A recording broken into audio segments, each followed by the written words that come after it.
Hello, नमस्कार दोस्तों। आज हम बात करेंगे टाटा स्टील कंपनी के स्टॉक्स के बारे में। और अगर आप यहाँ पर देखेंगे तो इस स्टॉक्स में जो गिरावट की वजह है वो मैंने आपको पहले ही वीडियो के माध्यम से बताई थी और कहा था कि ये जो कैंडल है हमारा, इस कैंडल के हाई के आसपास का स्टॉक्स ने यहाँ पे हाई बनाया था, इन्वर्टेड हैमर बनाए थे। फिर स्टॉक्स ऊपर गया, फिर से स्टॉक्स ने इन्वर्टेड हैमर बनाए और उसके बाद अगर देखेंगे तो जैसे ही लो का ब्रेकआउट हुआ, एक के बाद एक रेड कैंडल और लो बनाते हुए स्टॉक्स नीचे की तरफ आया। अब लास्ट ट्रेडिंग सेशन में अगर आप देखेंगे तो स्टॉक्स ने सारे सपोर्ट वाले लेवल्स को तोड़ दिया और स्टॉक्स अब जा चुका नीचे की तरफ। मार्केट डाउन होने की वजह से ये स्टॉक्स नीचे की तरफ जाते हुए दिखाई दे रहा है। साथ ही अगर आप यहाँ पर देखेंगे तो इस कैंडल के लो के ब्रेकआउट होने के बाद इस कैंडल का जो लो था, ये सबसे छोटा सा सपोर्ट वाला एरिया था जो कि 171 रुपए के आसपास का था।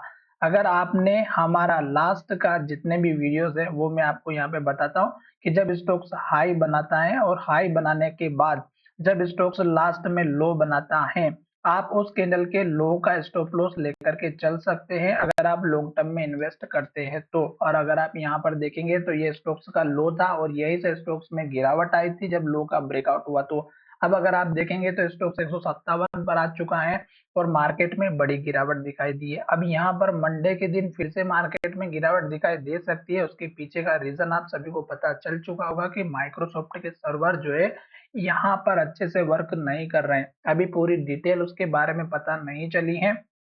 तो इस न्यूज का असर जो है पूरे वर्ल्ड पर देखने को मिला, जिसमें रेलवे, बैंकिंग और फ्लाइट, टैक्सी, इन सभी की जो बुकिंग्स है लंदन एक्सचेंज, जो कि वहां पर भी जो है एक्सचेंज वगैरह को भी प्रॉब्लम फेस करना पड़ी है। जो कि सबसे बड़ी बात होती है जब भी एक साइबर इस तरह से साइबर अटैक होता है या ऑनलाइन में प्रॉब्लम्स होती है सर्वर वगैरह में, तो दुनिया भर से नेगेटिव रिजल्ट देखने को मिलता है, जिसकी वजह से मार्केट में भी गिरावट आती है।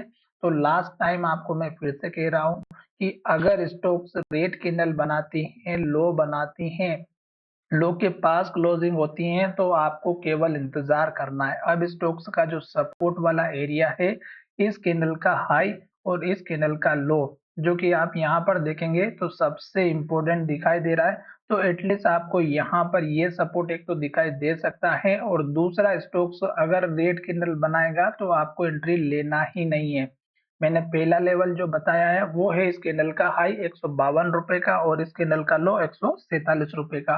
तो 147 रुपए के आसपास मुझे यहाँ पर स्टॉक्स का जो है लेवल दिखाई दे रहा है। मैं अपने लिए भी यहाँ पे 147 का लेवल जो है यहाँ पे सेट कर लेता हूँ, ताकि जब भी स्टॉक्स इसके आसपास आएगा मुझे यहाँ पे नोटिफिकेशन मिल जाएगा, मुझे इस स्टॉक्स को ट्रैक करने की जरूरत बिल्कुल भी नहीं है।